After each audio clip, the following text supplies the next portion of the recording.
With that, I'll turn it over to Professor Inoue, and welcome, Hiro. Thank you for the introduction, Robert. And I'm very honored to join this session. And I'd like to start my talk. Hopefully, I hope you can hear me clearly. And I'm Hiro, by the way. It's nice to see you online. And this is a collaborative work with Yasuyuki Toder. He's also here. And today we would like to share our study entitled "The Propagation of the Economic Impact Through Supply Chain." Sorry. Anyway, the case of a megacity lockdown against the spread of COVID-19. So I'd like to start my talk. It's about 40 minutes.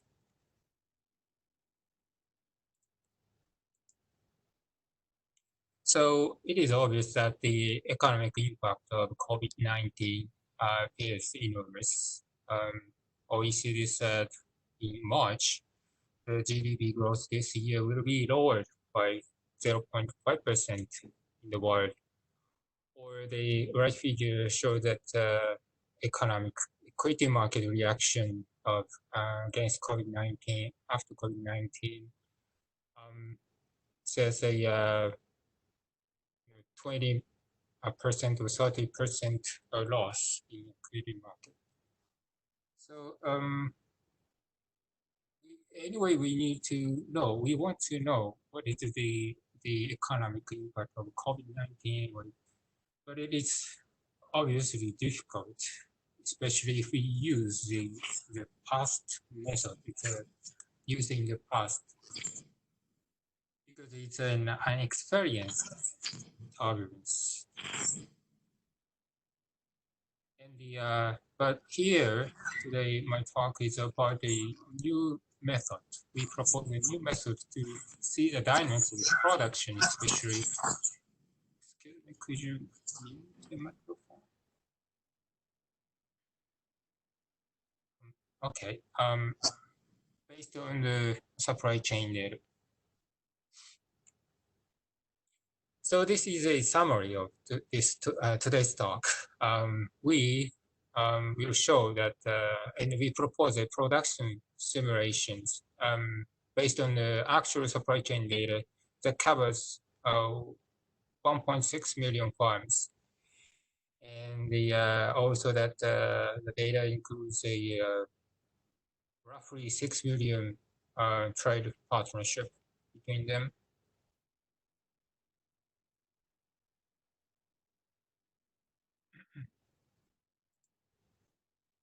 So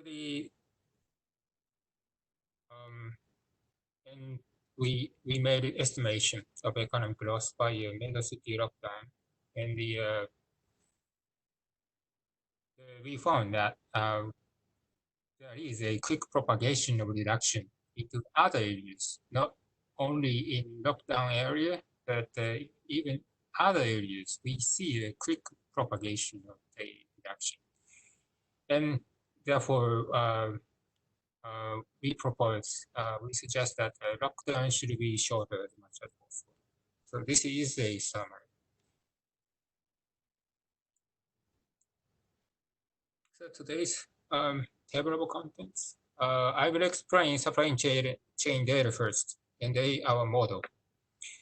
And the model has a parameter, so we have to calibrate such parameters by using the actual disaster. We use a 2011 earthquake to June to adjust our model.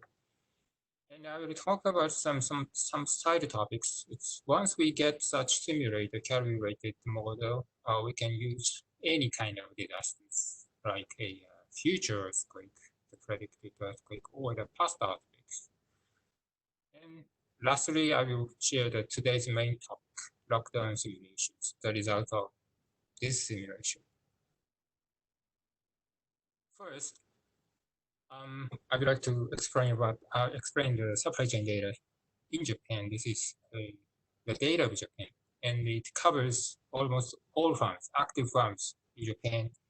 And the data also includes trade patterns and some other standard attributes of such firms: sales, profits, locations, industry sectors, financing, banks. And we have different snapshots of them, and for example, we use a 2011 data for calibration because the earthquake happened in 2011. And we use a 2016. This is the latest one. So we use this 2016 supply chain data for the lockdown simulation. And it includes over 1.6 million farms and roughly 6 million supplier-client relationships. It is a commercial data. It is provided by information company in Japan. So simply we have this kind of relationship. Farm is selling product or service to other firm, and it has a kind of directed network data. So this is an overview of this supply chain. I think this data is of the 2012 supply chain data. So we have over 1 million firms. It's very difficult to draw such figure. So there are so many different visualization algorithms, but this one is developed by member of our team. And this algorithm shows the direction of the network. As you can see that the bottom here is a kind of upstream farms, and the top of this video shows the downstream farms. And there is this algorithm is very simple. It's just if a farm is located in the sense of production network, if it is located upstream farm or primary sector is located here, but automatically we get this kind of shape. By the way, each side circle shows a farm, and the different colors shows the industry sector, and the size of farm of this circle shows a number of partners, or degree. Degree is a number of links. It's a technical term. So large circle shows a farm with a lot of partners. Anyway, we see this kind of reversed triangular shape, but it is not programmed. It's just a follows the algorithm. If a farm is kind of upstream farm, it is just located around here. We did not draw any link between them because there are roughly 5 million or 6 million links between them. If we draw that, we cannot see anything. But if it is located closely, they have some links between them. So this triangular shape is natural. It perfectly fits our intuition because some farm sells product to clients, and that clients produce something. But it's as this step goes that this supply chain has more diverse products or service. So this reversed, spreading of triangular shape corresponds to such, diversity of products. But importantly, there are so many cycles inside in this real supply chain data. This is a really crucial part, so I will go back to this issue later. So we want to, propose a novel approach or method to estimate the economic shock propagation. But what is the traditional approaches? Of course, there is some economic approaches like general equilibrium model. It is done by these guys, and they use a international or sectoral input-output linkages, input-output table, or OECD use a macroeconomic economic model, or the other traditional approach is input-output table, but all of them, they do not have any interfirm microscopic data. And importantly, as I will show it later, each firm has its own suppliers and clients. So it's like, for example, general equilibrium model. In this model, it is assumed that every firm has a homogeneous relationship between with other firms. So it is not the case. Each firm has its own different suppliers and clients. That is a point, and because of that, the behavior of supply chain is very unpredictable. So as I said, supply chain is quite complex, and also it is difficult, especially for this general equilibrium model or input-output table analysis. It is very difficult to use to estimate some temporal development. So to fill this gap, we propose an agent-based model, especially on the actual this actual supply chain. So we propose an agent-based model, but it's quite simple, and there are only 4 steps. And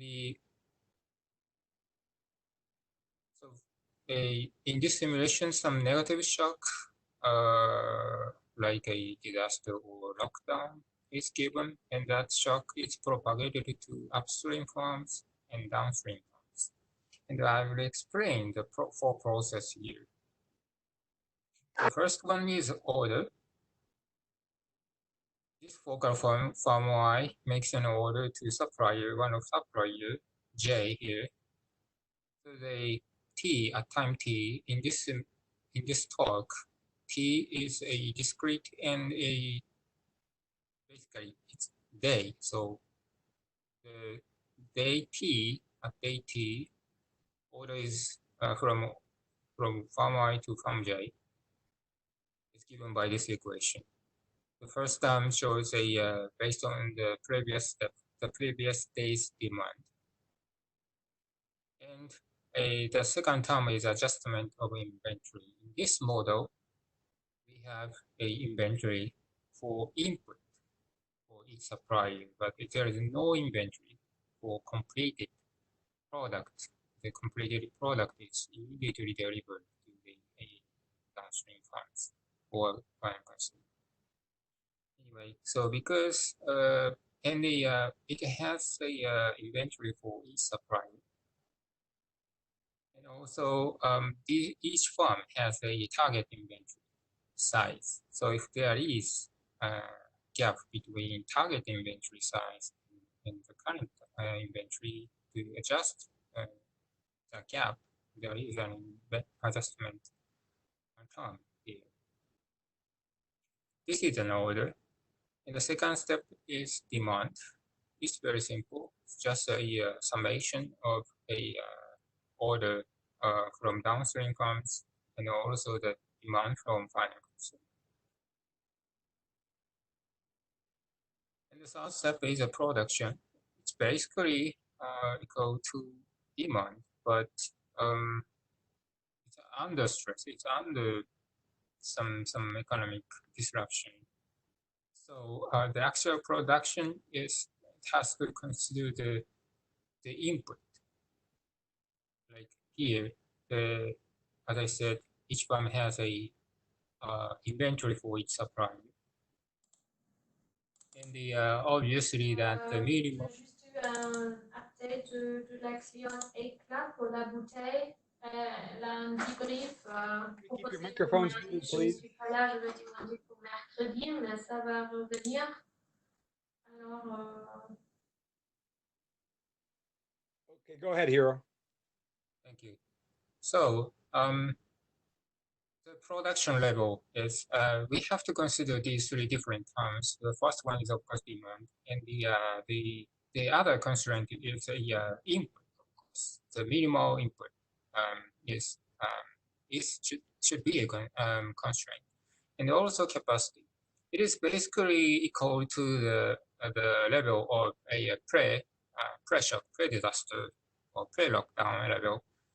But if this focal farm has some direct shock, like in the lockdown, maybe it is the capacity of this farm is equal to 0. And so these terms are considered, and the minimal term is taken as a actual production. And finally, the inventory. These inventory is used. The previous steps inventory plus a order, but not all order is realized because it's under stress. So it's maybe equal to order or less than order. And minus is the consumption to produce some goods, product or service. This focal form consume inventory, and so because of that, it's a minus.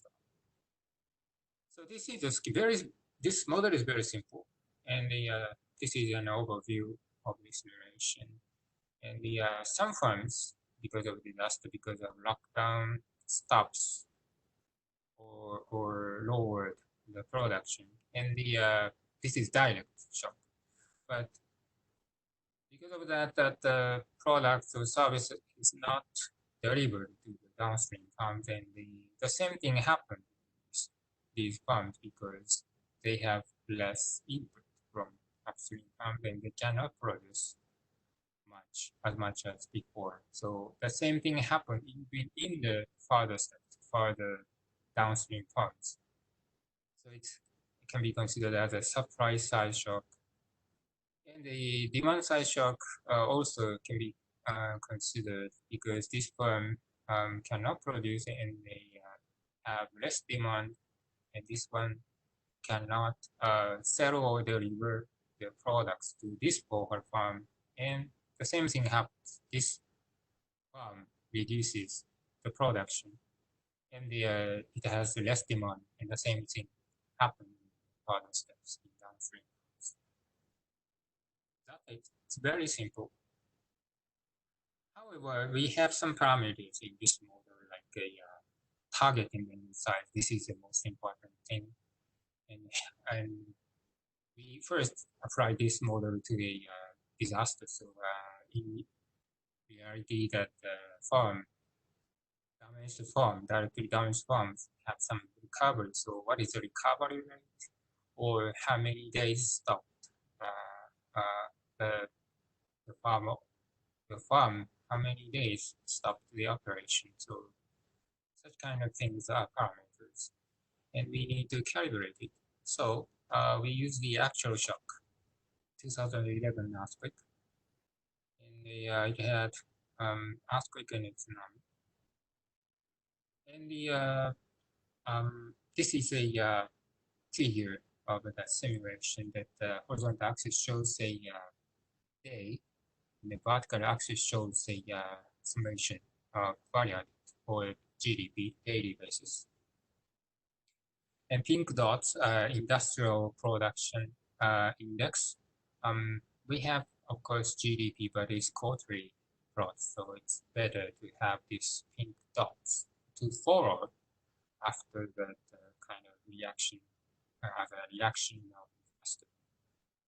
And we want to, search the parameter so that we can follow this pink dots.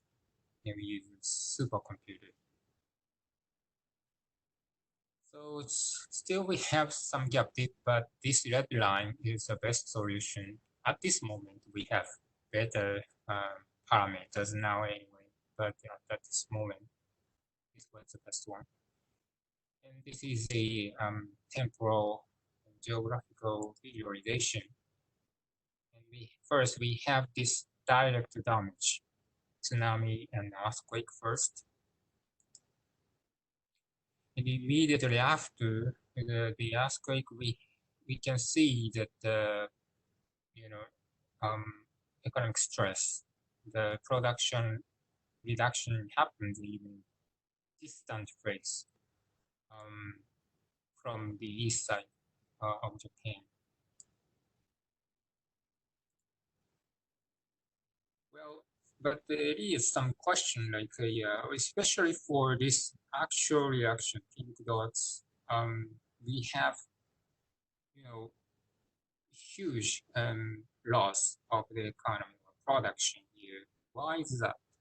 Because I think the reason is we can find the reason in network structure of the supply chain. This is the distribution of degree. Degree is a number of links, as I said. Number of links a node has a number of divergence for each one. And this is a probability distribution, cumulative. Importantly, this is a straight line, and it shows a power law. So it means there is no typical scale, typical value, or like if we have typical value, there is some this kind of bump here, like for Gaussian distribution, like we have this kind of shape, but we don't have such bump here. So there is some average around here, but it does not important meaning in this network. So it's this kind of network is common and universal, and it's called scale-free network. And theoretically, these scale-free networks, the average path length is if the network size is if the network has n nodes, the average path length between arbitrary nodes, the path length between them is log n. And we can calculate for this actual network. If we calculate this average path length, it is true. It's very short. It's around 5. Remember, it's we have 1.6 million bonds, but average path length between them is only 5 steps. So because of that, the shock is propagated very quickly, as I show in simulation. And this, network structure is very important, and it should be considered. Like this red line is the original one, or the pink dot is a real reaction, as I said. And the green one is an input-output table. If we give the same shock to the, and we use a IO table analysis, we have such very small shock, so it's totally underestimated. And also, this orange line shows a random network. So we create a kind of artificial network. It has the same number of nodes, it has the same number of links, but it's randomly collected. And we do the same simulation and give the same shock with this red line. But as we can see, the propagation of shock is very small, totally underestimated. So because of this network structure, the actual network structure, we have a very rapid propagation shock. And also this purple line is also an artificial network. And it's called degree preserved random network. We preserve the distribution of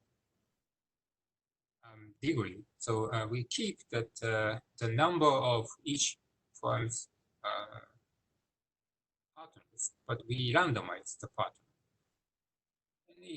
I didn't explain this in the model, but in this simulation, if the suppliers have selling the same product, this in this case is one is selling some steel beam or oil, but if suppose if they have the same product and the farm has a kind of redundant, you know, in the sense of product and providers of some product.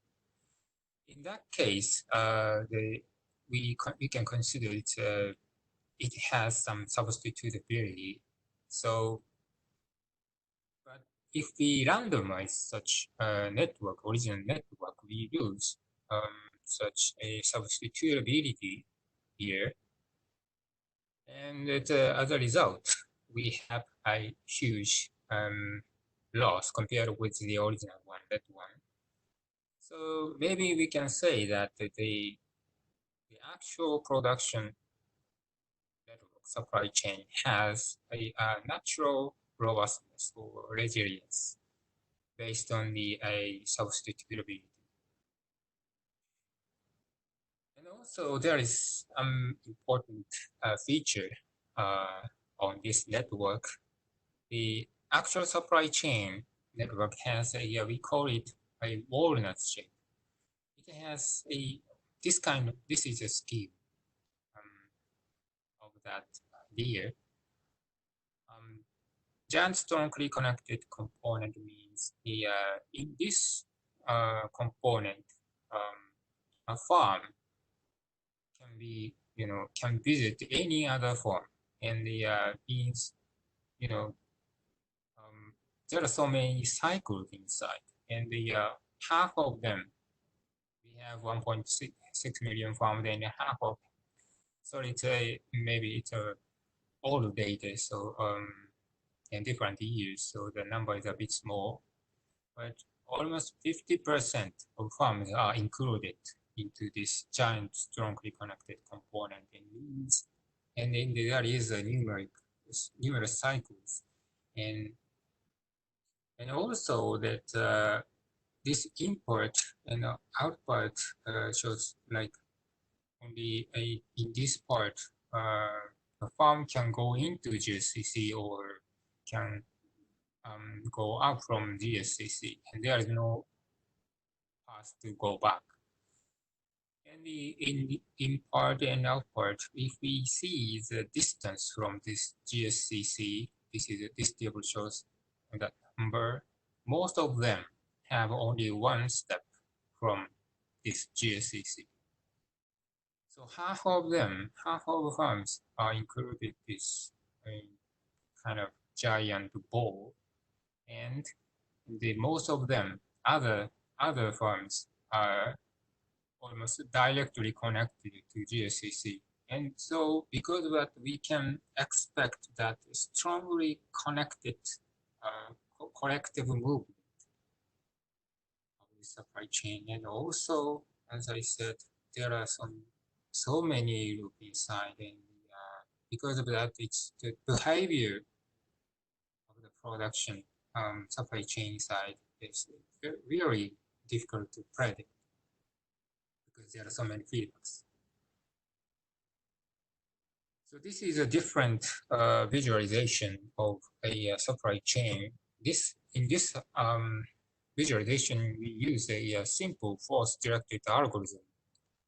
Simply directly connected, two farms are directly connected, they are cross-relocated,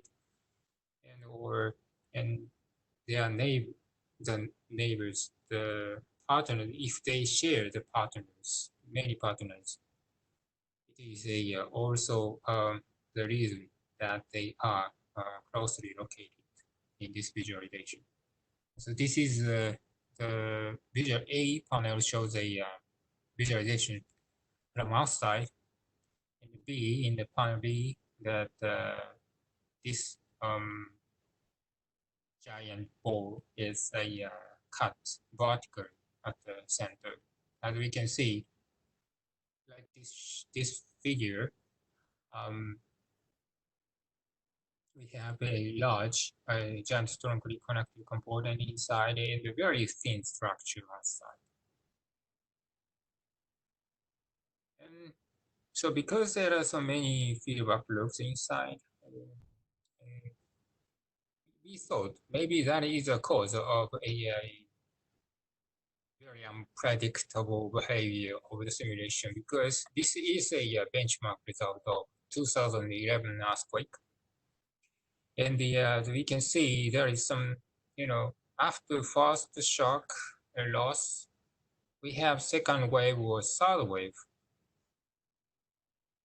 And we wondered why we have this kind of second wave, third waves. And we thought that those circles is the cause of such unpredictable behavior. So forcibly, this is an exercise. So the bottom 4 panels show we eliminate such a loop forcibly from the supply chain, and we do the same simulation. And you can see we don't have any second wave or third wave in the simulation. So this, if you don't have any cycle inside, we don't have such, a very unpredictable behavior of supply chain. And also, there's another cause of this second and third wave, and it's about the substitutability.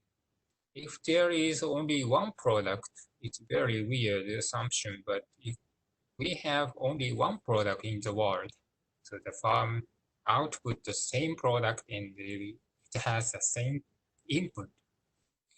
But it's weird, but it's this kind of assumption is common in economics literature anyway. But we assume that there is no propagation at all, actually. So the substitution is a very kind of, it has stronger effect about this propagation issue. And the opposite is also true if we randomly shuffle the product of each farm, and maybe we destroy that natural substitutability in supply chain. As we can see, we have a lot of unpredictable behavior. It's worse than the benchmark. And also, if we we do not have any substitution on the simulation, we have very bad reaction of the economy. So yeah, substitution is also the cause of this kind of behavior. And also, as I said, cycles inside is the cause of behavior. So once we get the such simulator, by the way, we can apply it to any kind of shock. So as a side topic here, we applied this to the future earthquake. And the last one was in 2011, the very large earthquake, and the next large earthquake is predicted, and the probability is more than 70% over 30 years. And this is the most plausible, most probable case in tsunami and earthquake. So we applied the same simulation to the same as the 2011 case. This is a result, and the red one is a 2011 result, and the blue one is the next one, Nankai earthquake. And this is the visualization of the simulation. And first we have the south part hit by earthquake and tsunami, and we see this time a very dense reduction of production in the sense of color. As you can see, actually it is a total damage of this Nankai earthquake is 4.5 times larger than the previous one. So it's very serious. We can estimate this kind of things. Also that because earthquakes, we have so many earthquakes. Anyway, the periodicity is there is a periodicity of earthquake. So it is beneficial to know what if we have the same earthquake now. So we did the same simulation for each past earthquake. This green line is the 2011 one. And there is a very larger, greater than the 2011 one. It was a 1923 earthquake. So if we have the same earthquake now, we will have this kind of economic loss. And we can, do this kind of simulation if we have a simulator. So finally, this is today's main topic of a COVID-19 city lockdown. But if we have mega city lockdown, and we assume all non-essential production sectors closed in Tokyo. So here, on the other hand, the essential activities are defined as wholesale, retail, utility, transportation, healthcare, and communication. In our model, it corresponds to a capacity reduction, and this capacity is equal to 0. So the farm is located into it's toward the center of Tokyo, that capacity is set to 0, but if they are in the sector of these essential activities, it is not the case. Anyway, and we did different lockdown durations from 1 day, 1 week, 2 weeks, 1 month, and 2 months. It should be noted that the actual Japanese government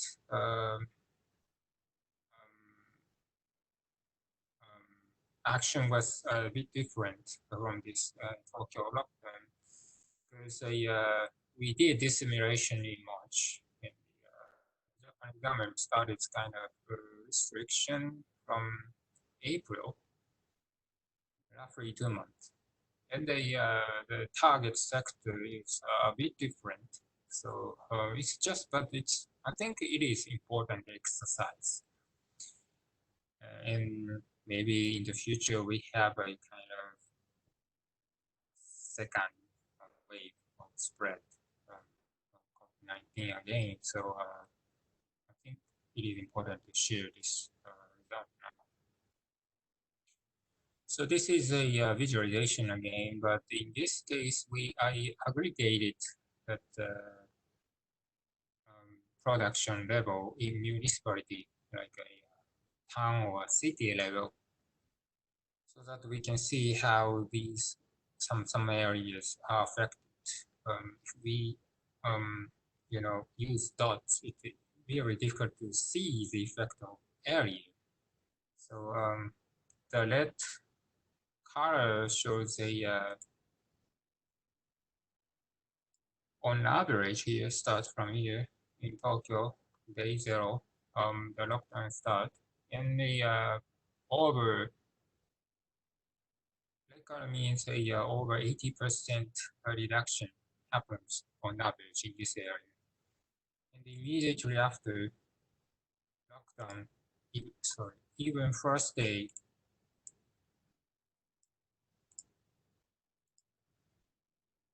we have such very large effect outside Tokyo. Why is that? Because the farms inside Tokyo stops demand basically. So other farms in other areas cannot deliver or sell their product farms in Tokyo. After that, if a inventory of for production depleted, means first the demand shock happens, and after that the supply shock is also happens. So it's a mixture of such effect. And this is the example of 2 weeks shutdown, lockdown, and we see that the lockdown started only, it's conducted only in Tokyo, but the negative effect is propagated into other areas, even in 2 weeks. And these are other results for other case, different day. As we can see, for example, 1 month later, the production unit time will be 1/7.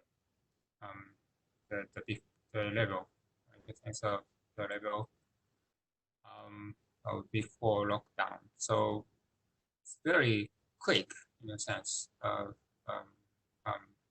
propagation of this negative shock. So, but as I explained before, that because of the network structure, the propagation is quite quick. Importantly, that this is a table of the results, and this column shows a production loss in Tokyo, and this column shows the other areas. But this is for simplicity. I say this column is Tokyo, but it is only for non-essential industries, and other essential industries in Tokyo is included in this column. But for simplicity, and there is no much difference. So I use this table for simplicity. Anyway, so until 1 week, after 1 week, its direct loss is larger than the indirect one. The other is direct is loss. But after 2 weeks, we see the indirect loss is much larger than the direct loss, especially for after 1 month or 2 months, it's more than double. So it is very important. So if we have a long-term lockdown, we have this kind of the other areas damage, its loss is very becoming serious. So this is a scheme to see such effect. This orange is a indirect loss, and the blue one is a direct one. This is a kind of linear, but this one is super linear. Because even Tokyo, of course, Tokyo is a very big economic center, but it's compared with the other areas. Of course, the other areas economy is huge, and as time goes, the negative effect is penetrate into such other areas. So yeah, in this simulation, importantly, we have a sorry, a bit strange. Anyway, so as a kind of limitation of simulation, we have a fixed supply chain, and we do not consider a kind of switch of partners. It's a bit strange because if they lose some partners because of the lockdown, especially in Tokyo, they will switch the partners in other areas, but it's not implemented in our model. And so we are, improving our model so that we can incorporate this thing, but it's not implemented yet. This is a limitation. And as I said, it's the real restriction done by government are a bit different from this lockdown. So this is also a limitation of research. So as a policy implication, lockdown of a mega city would affect other regions, of course, and a substantial economic loss, and it's the 1 month or 2 months is I think it's maybe we think it's a bit short, but it's enough to, enough time to for the negative shock to propagate. So if a lockdown is unavoidable, inevitable, it should be should be shorter as much as possible. And maybe the prevention is a very cost beneficial compared with this lockdown. Because again, propagation is very quick.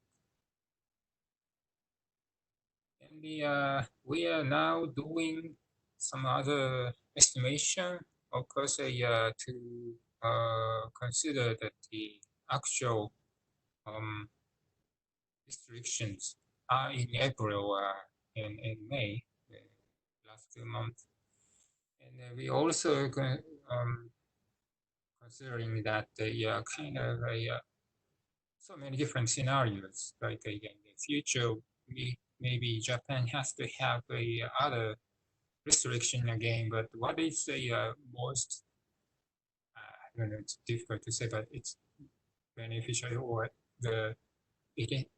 some scenario may have a less economic shock, that kind of thing. So we are doing so many scenarios. What if we do not have lockdown in this area or such kind of things? But it should be considered as a combination with the other areas because every areas are connected basically. So we have to, even if we consider some area is locked down or not, we have to consider other areas combinations.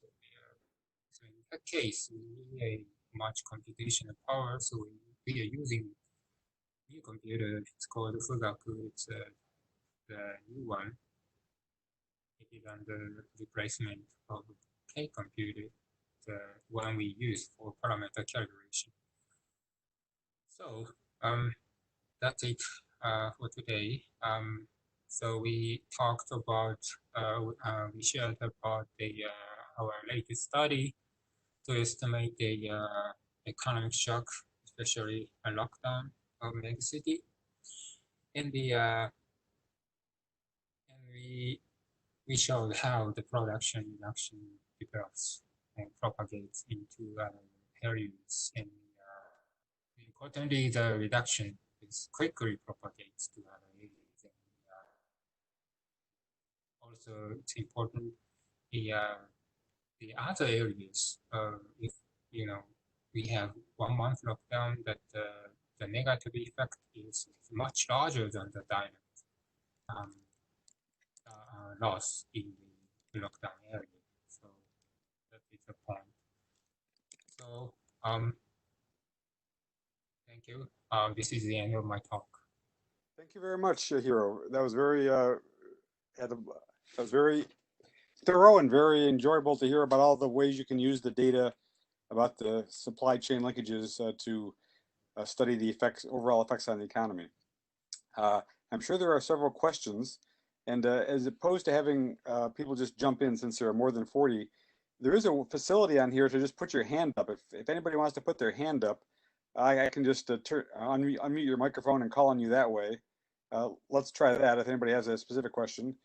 And I'll start out by just asking a couple things. I am aware of the, you show the heavy tail distribution of degrees in the network graph. As you may know, and I'm sure your co-author knows, there is the important paper by Professor Gabex concerning the so-called granular nature of shocks in these kind of heavy-tailed systems. And so in the Gabex work, there are no dynamics, rather just this kind of solution for equilibrium.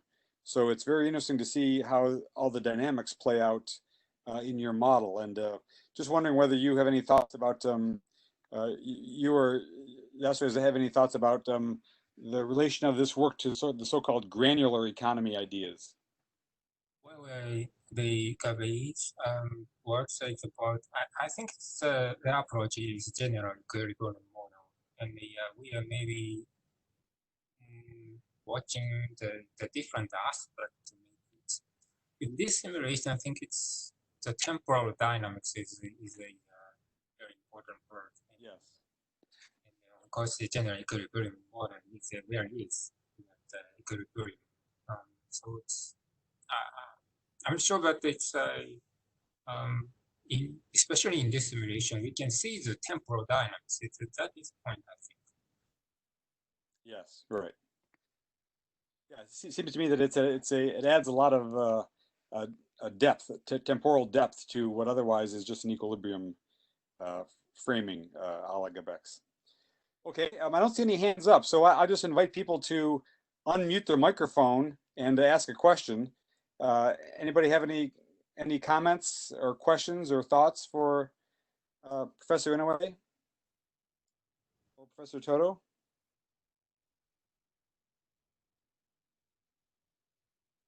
And if nobody else jumps in here, let me just mention that I really loved your visualization here of the 1 million firms. I mean, as you said, there are many ways to do that, and of course, every way it's very subjective as to which way reveals the most information. But that is beautiful, and I think that as we move forward, I think that it seems to me that economics and computing needs to spend more time on trying to figure out the right ways to represent these very high dimensional data. But you've done a tremendous, this is very nice here. And I think that it's very useful to see this as a high level overview of what the structure of the firms looks like. It's very interesting in this Japanese supply chain. We see some clusters here. Like in the left part, we have these red plots show a construction sector. And the right part show the basically service sectors. And so it's, I think it's unique. There are so many construction firms in Japan, and also they have their own like community. And it's because of the layered like a first subcontractor, second subcontractor, that kind of layered structure. Because of that, they have independent structure here, isolated from the other part. And also it's in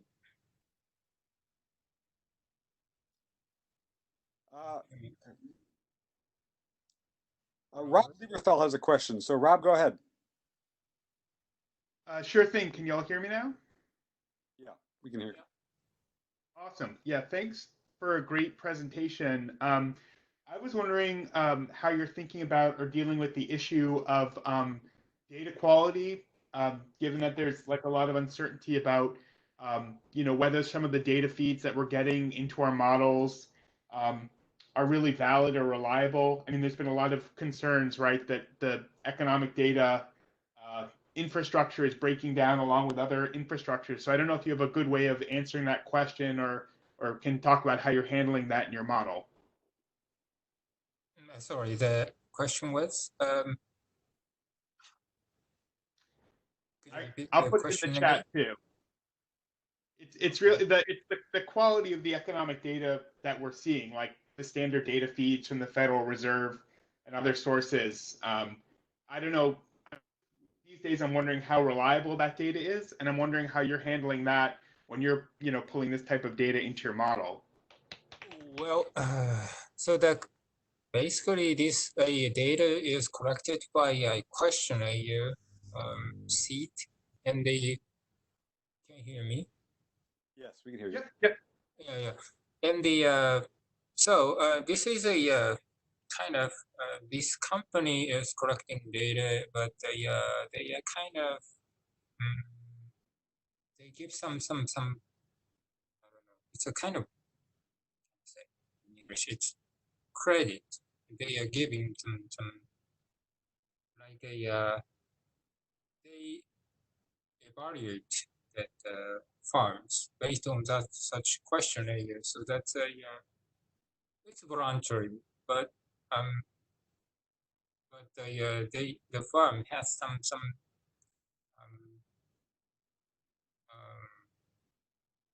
enough reason to answer that question correctly. So based on that data, so it's not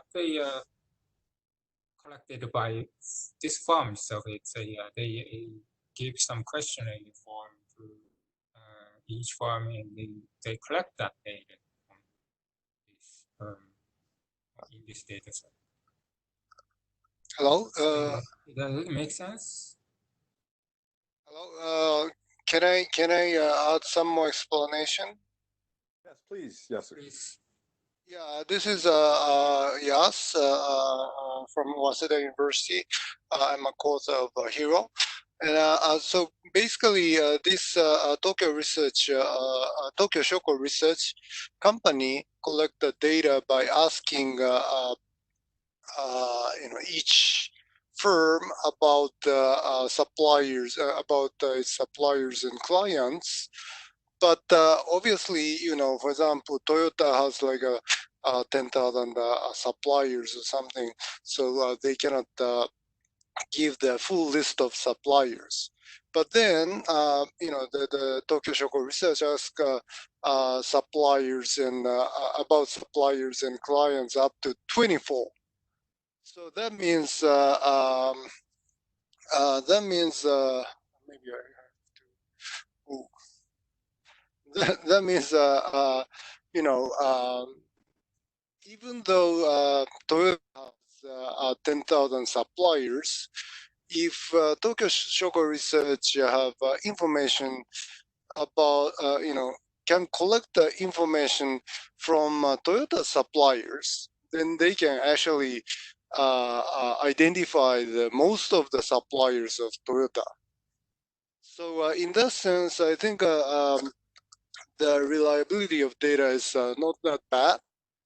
And for example, if you look at the median number of suppliers or clients in this data, it is about 5 as far as I remember. And for example, in the case of the US, they have similar data collected by, for example, CompuStat, which is based on financial reports.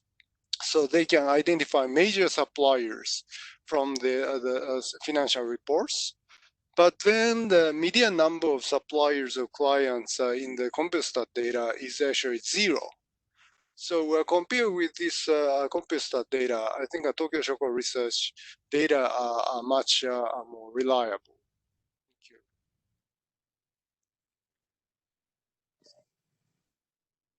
you. Okay, so I think we have a question from Sonnet. So Sonnet, can I ask your question? Hi, thank you for the great talk. Hope you can hear me okay. So I think you may be familiar with Don Farmer's work at Oxford to look at the different supply and demand shocks across the different industry sectors. I was wondering if your model tries to look at that variation across the supply chain and how you might be able to see where there might be some bottlenecks emerging that you may not have anticipated. You mean have we tried this model to the other supply chain data? So you looked at the production shock for Tokyo. Is it true that in specific to Tokyo, it's a lot of it is demand side versus supply side? The industry is heavily concentrated there, so that when you have a shutdown, it also impacts the actual manufacturing, or is it more that the shutdown impacts the supply of the goods to the end user? So trying to figure out where the shock kind of activates in your model. Well, we did not separate the demand and the supply shock, and but we could try the different areas like other than Tokyo, and of course in the beginning that the economic loss in the beginning it's be different because Tokyo is a large city and the economic loss is larger than any other areas. But in the end, has like 1 month or 2 months. There is no much difference between them. And also, interestingly, we did this similar simulation, but in the sense of sectors, it's not about areas. Because it's actually everything is connected. So in the beginning, as I said, it's a reaction has some difference. Maybe in a sense of production network, there is some maybe less impact areas like tourism or those industries, leisures. But in the end, anyway, if that such direct effect last longer, that there is no much difference between the other sectors. So maybe I hope this is a question answers for that question. Great. Thank you very much. Thank you. Okay, are there any other questions or comments that people have from the audience? I don't see any more hands up. So anyone would like to make a comment, just jump in. Why don't we've been going at this for almost an hour, and it's getting quite late now in Japan. So we want to thank Professors Inoue and Toda again for their presentation. I'm just going to put up a slide here and say that we're going to keep doing these seminars all summer. So hopefully you can see my slide here. For next week, we in fact, given Sana's question, we have the complexity economics group from Oxford giving a presentation. Actually, Tony Pickler will be the speaker, co-author Doan Farmer and Francois Lafon and several others from that group. And as you see going on here, it turns out that many of these talks are going to be much in the spirit of what Hiro has just discussed about production networks. The paper on the 26th by Levchenko and Hu, et cetera, that paper is about global production networks. I think that Hiro mentioned work of Professor McKibben in Australia. Warwick will be talking. I've got 2 dates down for that. He's not sure whether he can stay up late enough to make the talk on the 10th, so we might have to do his talk on the 9th. And then the talk on this July 17th by the UCLA and Harvard economists, that's also about production networks. So we have a strong network flavor to what we're going to be talking about over the rest of the summer. And for next week, we have this is the paper by Tony Pickler, et cetera. So I'll ask one last time. Are there anybody have any further questions for our presenters today? And if not, let me just say thank you very much to you guys. And under the circumstances, it's always hard to make these presentations online, and we're very grateful to you for doing that. And so if we were all together, we would have a nice round of applause for you. But since we can't really do that, we'll just have to say thank you in the way we can here. And but we understand it's very late in Japan, so thank you again, Hiro, for making the presentation. My pleasure. And we hope everyone can stay tuned in for the summer. And the work that has been presented today is quite at the cutting edge, I feel, of mixing computation and economics with good data networks. And this has got to be the wave of the future for economics. And so we hope to see more of this kind of work going forward. And it seems to me that Professor Inoue and Toto are really on the cutting edge of doing excellent work here. So thank you again for your presentation. Thank you. Thank you. Okay, so we'll see everyone next week. And in the meantime, everyone stay safe, stay cool, and do good work. So take care, everyone.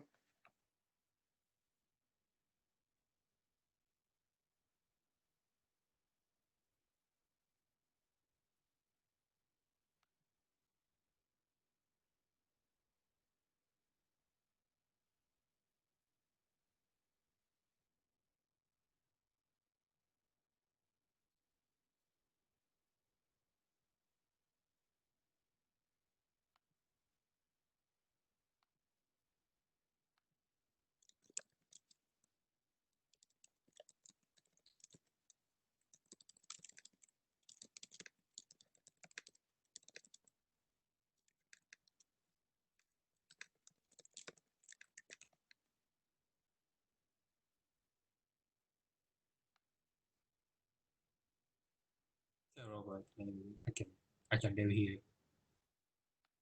Thanks Thank you for again. inviting. Yeah, again, thank you for inviting me. And hope to see you. I don't know, offline. I mean, Yeah, sometime. not online. Yeah. So see you soon. Yeah, I enjoyed the talk very much, and keep up the good work. And It's a bit difficult to give a presentation online because I cannot see the reaction of the audience, and sometimes it's I have a trouble of the audio system. So anyway,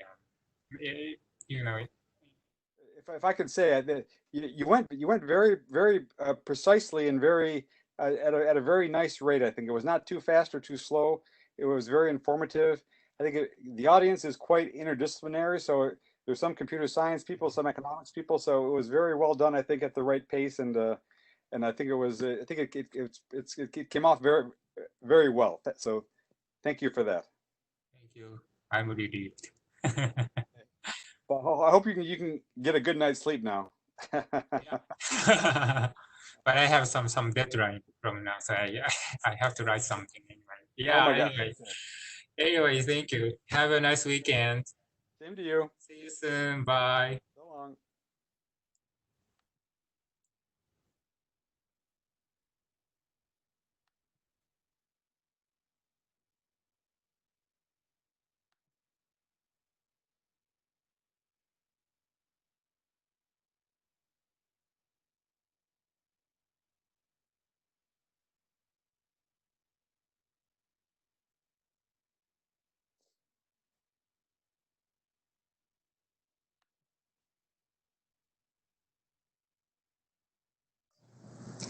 Rob, are you still there?